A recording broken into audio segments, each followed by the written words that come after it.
for his opening statement. Thank you, Mr. Chairman. Let's be very clear. There is only one reason, and one reason only, at this point we are not being able to fulfill our constitutional role of oversight, and that is the chairman's demands that were played out yesterday.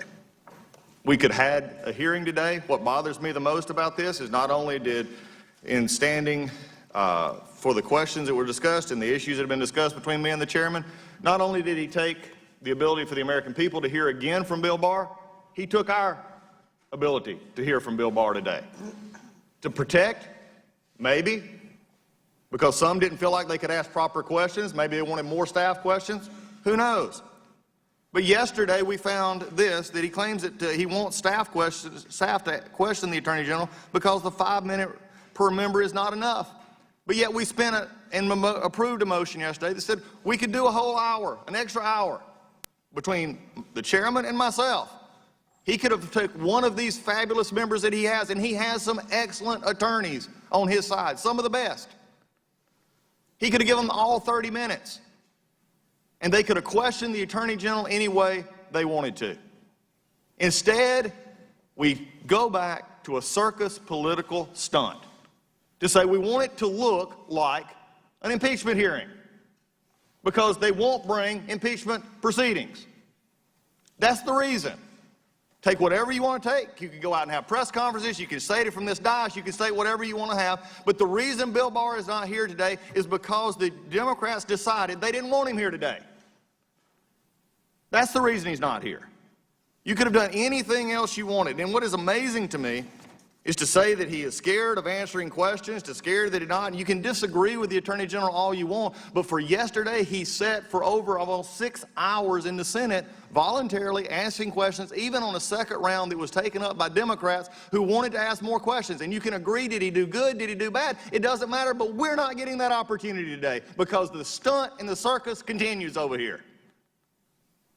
All we had to do, we agreed to more time. We could talk about executive session, but no.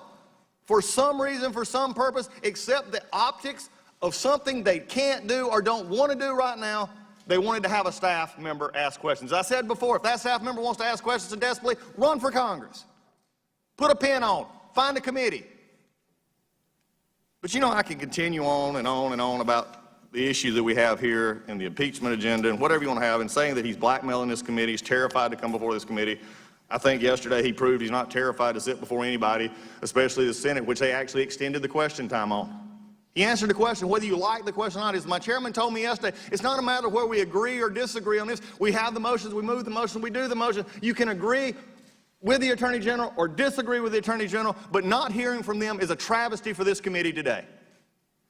But I would be remiss if I also did not mention the largest tragedy of this day that actually was from yesterday. The chairman just stated a few moments ago that we can't let moments pass, and I agree completely. Because what happened yesterday on this dais was a travesty. When you do not recognize members for valid motions, when you call things dilatory, questioning the motives of what members are doing it for. I have sat on this committee for 6 years, and I have sat through hours of motions to strike the last word, of giving other members on the minority side more time, more time. One of my biggest concerns I ever had with Chairman Goodlatte is, why do you let it continue? Just call the previous question.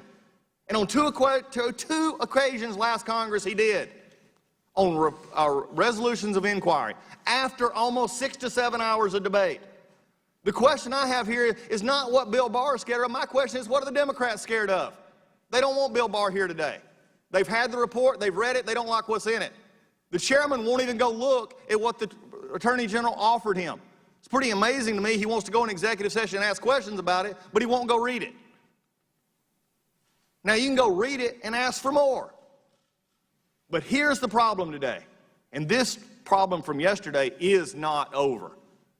If the majority wants to run a committee in which minority rights do not matter, parliamentary procedure does not matter.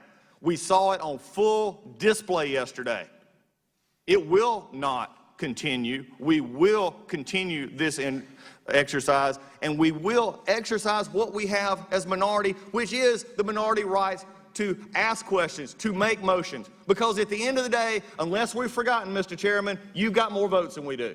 You will get what you want. But just like we sat on this side and you sat on this side and got to spend hours talking about whatever you wanted to talk about while Chairman Goodlatte sat there and let you do it. And all you wanted to, and the question that bothered me the most yesterday was, we got time, we got to get on to another bill. Timing does not trump minority rights, and there's not a member on this dais that should say it's not. And freshman members or anybody else who's here for the first time, that's not how this committee works. And if you don't believe me, ask Chairman Sensenbrenner. For three times was chairman of this committee, and he laid it out clearly yesterday. But when we degrade members of my side, calling Ms. Lesko's amendment ridiculous, calling ours dilatory, that's just wrong and should offend everybody on this dais. Mr. Chairman, this is wrong. The tragedy of today is not that you have an empty chair, not that you have props. You can call the Attorney General whatever you want. You know, I'm reminded of sticks and stones kind of quote. But what really bothers me today is the travesty of what happened in minority rights yesterday, and there's not a member of the Democrats who were on this committee last year that can honestly look me in the face and say, y'all were not treated much better by a chairman who actually followed the rules than we were treated yesterday.